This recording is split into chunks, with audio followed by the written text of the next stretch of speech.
On the 5th of November 2015, a tailings dam at the San Marco Germano mining complex in Mariana, Brazil, suffered a catastrophic failure. The disaster created a humanitarian crisis as hundreds were displaced and cities along the river suffered shortages when their water supplies were polluted. 19 people died on the day and thousands more continue to be impacted. Less than 4 years later, on the 25th of January 2019, another tailings dam, 9 kilometres east of Brumadinho, Minas Gerais, Brazil, also breached. The dam released 12 million cubic metres of mud flow that advanced through the mine's offices, a work cafeteria, before engulfing houses, farms, inns and roads downstream.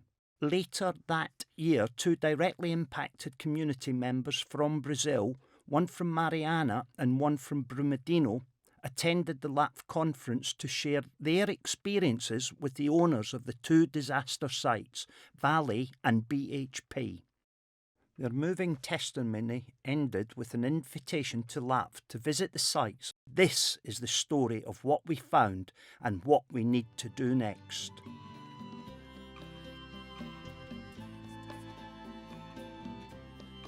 We had 3 objectives for our visit.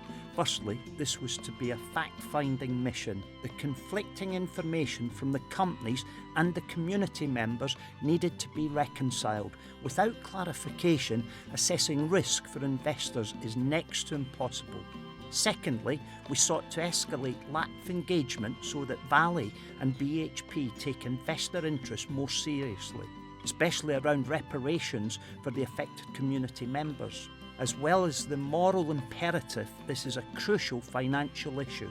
The longer the delay, the more the costs mount for both companies and investors. Thirdly, we needed to improve human rights and environmental due diligence and encourage the implementation of policies, procedures and actions that will prevent future tailings dam collapses around the world. As we would discover during our trip, there are concerns of more to come in Brazil alone. As soon as we arrived in Brumadinho, the site of the 2019 Vale tailings dam collapse, the security, polluted water and mental health issues, which still take their toll in the area, were immediately apparent.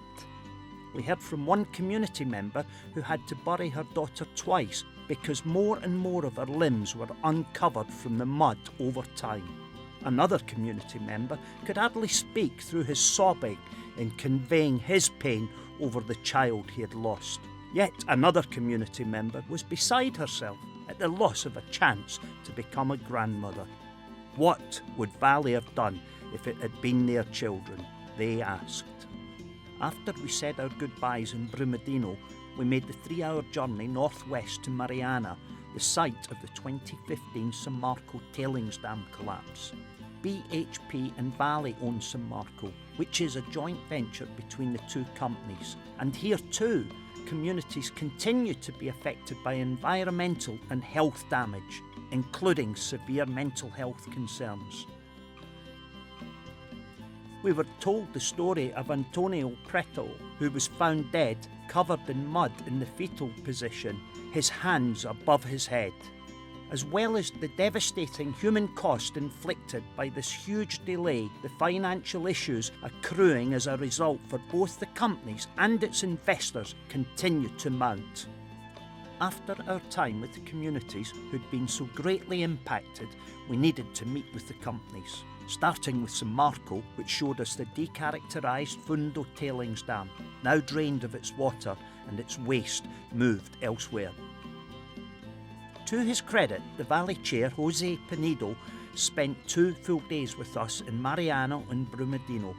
He joined us when we visited the excavation site for the remaining 4 victims of the dam collapse.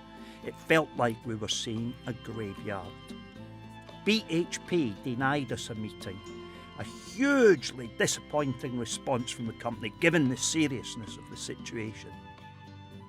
We also visited Conceição do Mato Dentro, where Anglo-American has a tailings dam, Minas Rio. The dam hasn't collapsed, but lots of community members we spoke to are afraid it will. We heard about other problems related to mining here, such as extreme levels of dust. Water contamination was mentioned as a problem here too. Before we headed home, we met with investors in Rio de Janeiro to discuss what to do about this truly grave and disturbing situation. After much debate, we settled on 3 objectives for BHP and Valley. Major improvement in engagement with affected communities is needed to make appropriate reparations and to catch issues early so this doesn't happen again. We need independent environmental impact assessments to establish what is going on. The communities say the companies polluted the water. The companies say the water was naturally polluted. We need objective facts and evidence. All of these visits drove home how vital it is to prevent future tailings dam collapses, one of which is 3 times the size of the Brumadinho Dam and located near the 3rd largest city in Brazil. The impacts could be catastrophic. With the information we obtained, we believe LAPFF members can begin to better understand the investment risks related to Anglo-American, BHP and Valley and factor them into investment decisions. Through our collaboration with JGP, a Brazilian asset manager active in the environmental, social and governance space, we now have 4 local investors in Brazil involved rather than just 1. Perhaps the most important outcome from this moving and memorable visit was that every single community group we visited thanked LAPFF for caring. These are people who feel forgotten and forsaken, and for investors from the other side of the world to come and see for themselves what has happened and what needs to happen gave them hope. We have a duty to ensure that hope is realised.